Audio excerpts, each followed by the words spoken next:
You want me to say it? All right, give me a second. What's up, YouTube? It's Raining Car Games, and welcome back to another episode of YuGiOh Wilderness. How was that?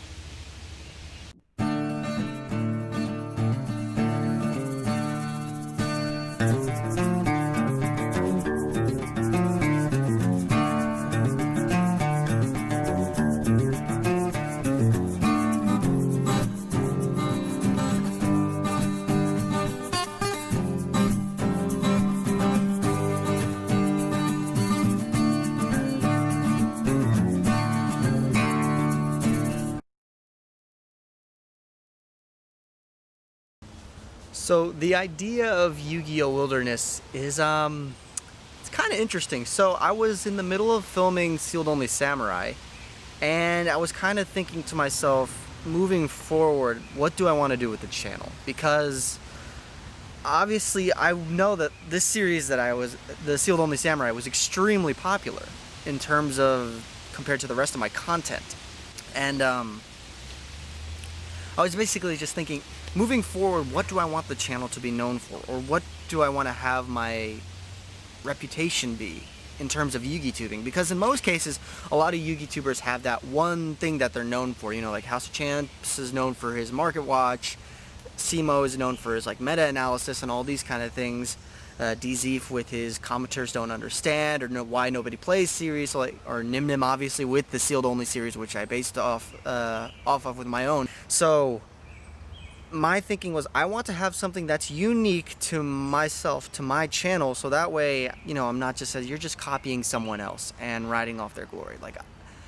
So I wanted to take that extra step and make something that was uniquely mine, that was unique to Raining Car Games. And that's kind of where the whole premise of YuGiOh Wilderness came about.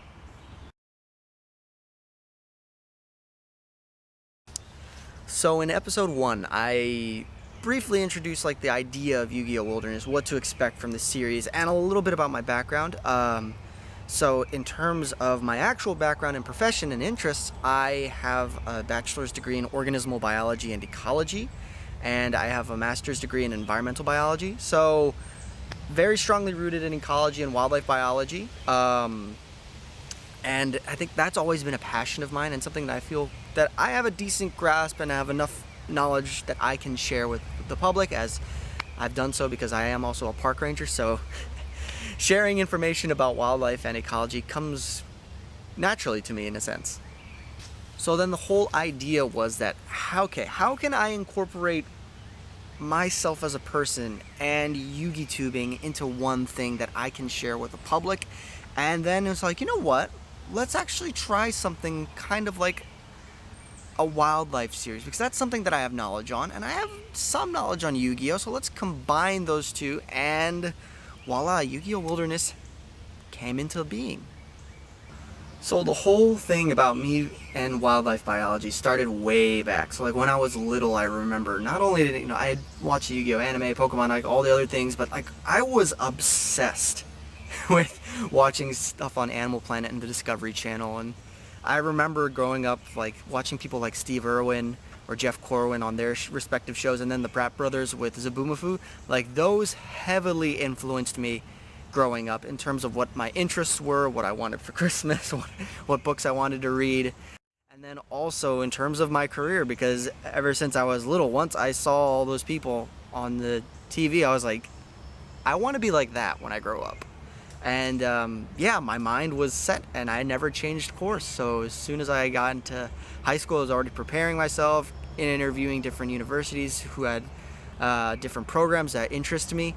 And you know, when I went to for my undergraduate degree, I specifically made sure that the university I went to had a reptile and amphibian conservation lab, because herpetology is probably my preferred area of ecology and wildlife biology.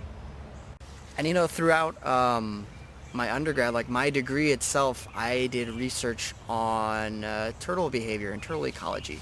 So that was kind of fun, and I definitely had fun in those experiences, and it also gave me some good feel for, you know, being outside and studying wildlife. It always gives you a good grasp of how to move around the terrain, how to explain things in a certain way, if that makes sense. And then that just carried over when I graduated from college and I decided to go straight into my master's degree.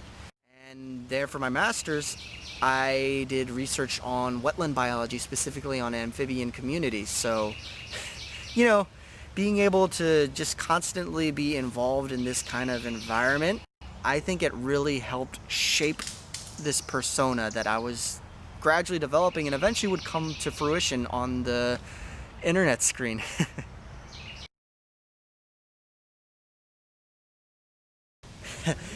How did I shape this persona? Well, when I was starting out, I wanted to make this series in a way that I can have the viewer there with me. Like, I like that idea of having this interactive content, even if the viewer itself is not necessarily communicating with me right then and there.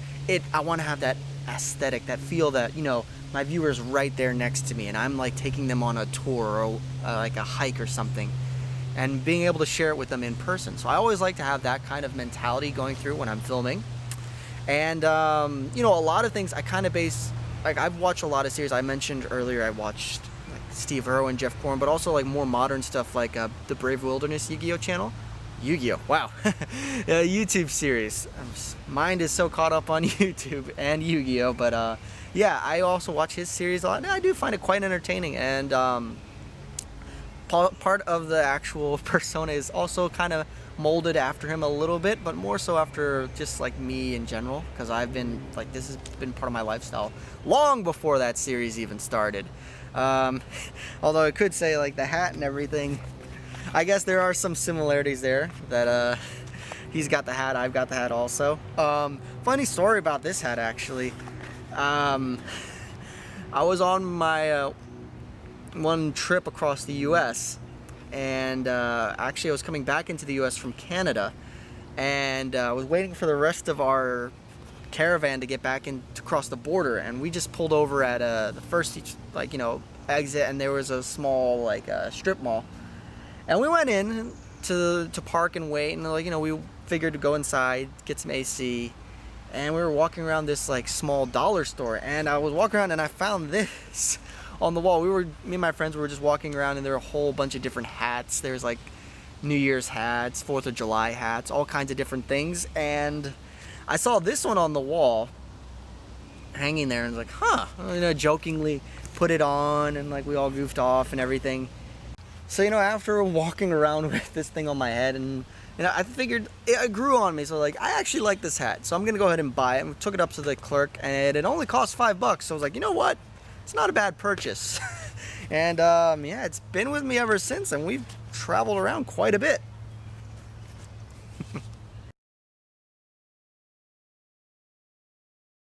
Oh man, so the selection process for cards. This is an interesting one. So usually what I like to do is I've you know, going through my bulk. I always go through my bulk cards every now and then to see, you know, are there any things that I may use as a tech option, or that's a good common penny stock or something. And you know, there's always like those LOB, or you know, just those older set like vanillas that you have no use for whatsoever, but they're really cool to look at, and in some cases some of the monsters are quite accurate to real life animals. So a lot of times I will go through my bulk and I will pick out the ones that look like a species that I can probably put into some real environment and then treat it as such. And a lot of times are these LOB vanilla monsters, which is quite fun. And it also, you know, it kind of makes me feel better that I'm giving use to these cards that otherwise I would never touch in real life, besides for collection's sake.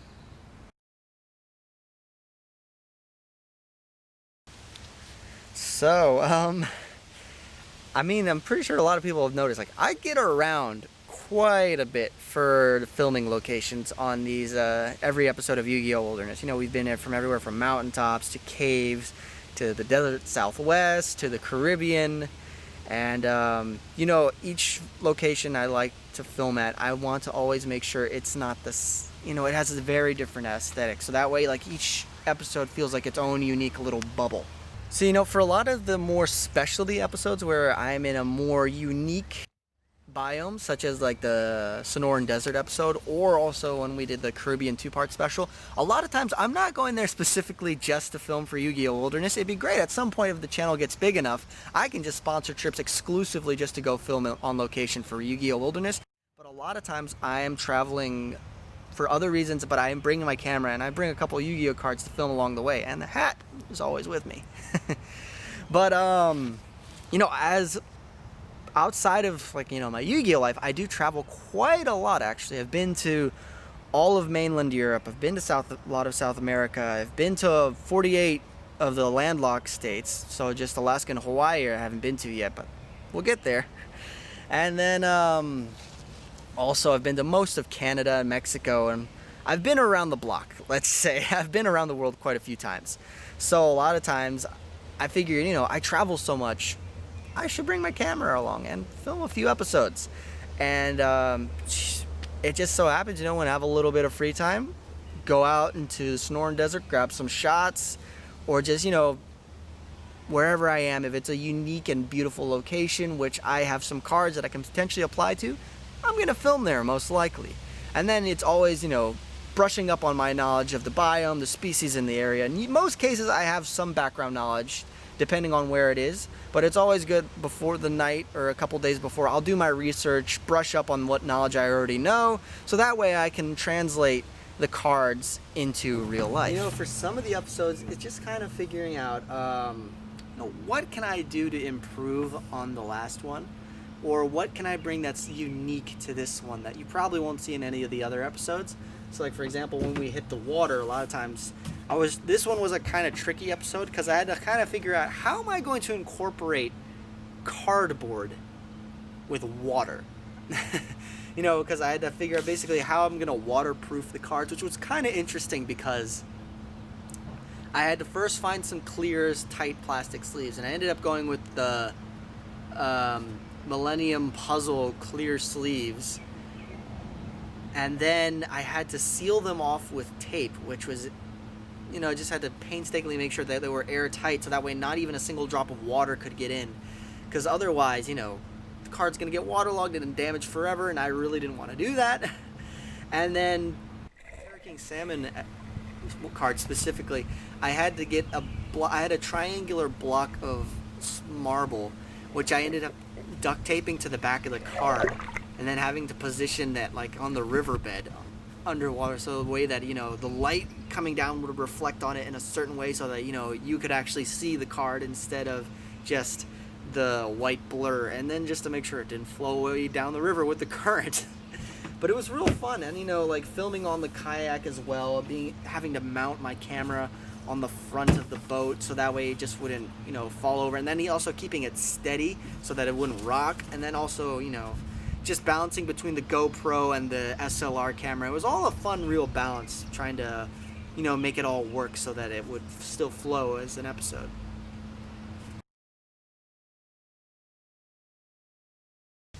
So the real life Yu-Gi-Oh Wilderness knowledge, that is an aspect of the show that I wanted to kind of incorporate to make it feel more beneficial, in a sense, more educational, because sure, like if I just do the entertainment value, I mean, that's fun and all, but at the same time, I feel like I want to make sure I'm getting out an actual message in my video, because a lot of times, you know, people will watch clips like, okay, cool, that was cool, but then they'll forget about it. Like, I want people to take something away from my videos and not just say, hey, that was cool, and then they'll never watch it again or remember it or anything. Like, I want my viewer to have something to take home. And so, like, that's where the whole idea of real life knowledge applies. Not only providing people information on how, let's say, a certain species or a certain biome is under threat by people, but, you know, just also some cool facts about the animal as well. So, you know, it's not just all doom and gloom. And also I want to have, like, end on a hopeful message, so that's where I usually provide links for people. You know, if you want to actually get involved or learn more about this topic, here's some resources for you. You know, because a lot of people times just do a Google search. People don't always do that. So, you know, just to you know, give that little encouragement, like, I'm gonna help you get started. I'm not gonna give you the end all be all, but here are some steps to get your foot inside the door. And I find it's kind of important. So like environmental policy and ecology, like all these things are very important to myself just because of the way, my background, my educational background. But I think also the general public, it is actually very important. So like in the world we live in today, there's a lot of different problems. There's economic problems, social issues, and there's a whole multitude of issues that are, troubling the world today. But like for me, the one thing that I feel that environmental policy stands more above those, at least for me personally, is the fact that you can turn an economy around in, let's say, an election cycle. Or so like, every 4 years, how like economies or policies and governments change. They can change spending procedures or pass different laws, all these kind of things. And, you'll see a change over it may take a few years, but you'll see a change happen if, different voting policies or laws are enacted. The issue with environment and environmental policy is the environment does not work on human time. So you can't say, oh, we'll just make this law and then 2 years later it's repealed and then there's no longer environmental protection. The environment does not work that way. And a lot of species don't work that way, especially longer lived species, because a change in the environment takes decades, if not centuries, if not millennia, to gradually moderate and mediate. So that's why I find that environmental consciousness is very important, because these changes cannot happen every election year. They need to be gradually nurtured over time so that the change can be gradual, because otherwise,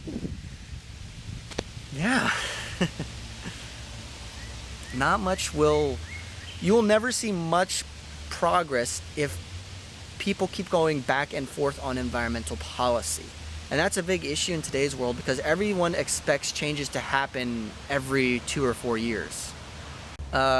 So for example, let's say there is a species of turtle that is on the decline. So turtles have a longer lifespan than most animals, in some cases greater than humans.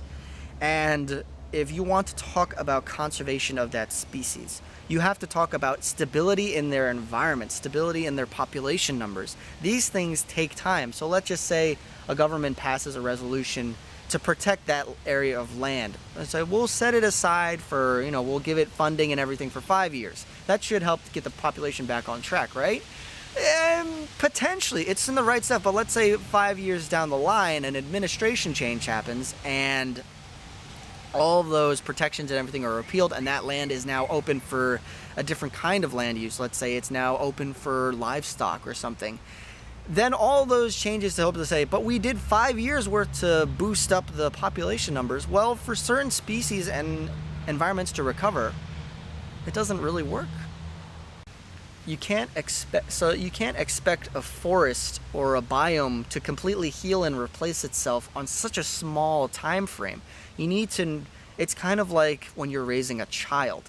You don't say, okay, once they've finished elementary school, they should be good for the rest of their life, right? No, you have to nurture the child. You have to get them through middle school, and then you have to see them through high school. And if you want them to be really successful, you'll make sure they go to college. You'll make sure that their college is funded.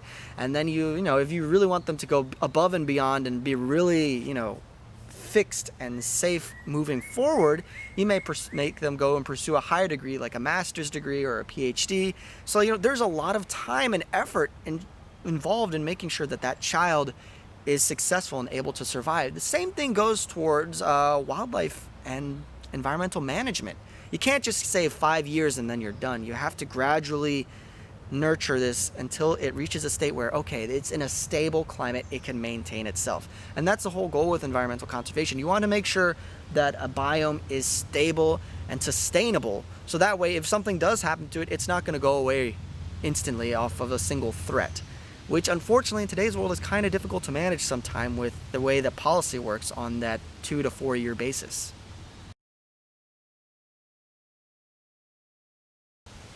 Line of encouragement? I mean, all it really takes is just a little bit of determination and passion for something that you love, and it'll come to fruition. So do your research. If you're trying to study in this route, look at your best options for studying in university. See what programs they can offer to you. If you're already past that point, then look around. Go to your local park. Talk to the park office. See what volunteer programs they have. Citizen science is a very important part of wildlife research. And in fact, a lot of bird surveys rely on citizen science in order to get their data. So just being open to what options and opportunities are out there, that alone can have a big step. And just being conscious of what you do and how you use things in your life. So, it could be something as simple as picking up a piece of plastic that you see out in the woods. For all you know, you may have saved an animal's life that day. So, just the little things. Being conscious of the little things can have a big impact moving forward.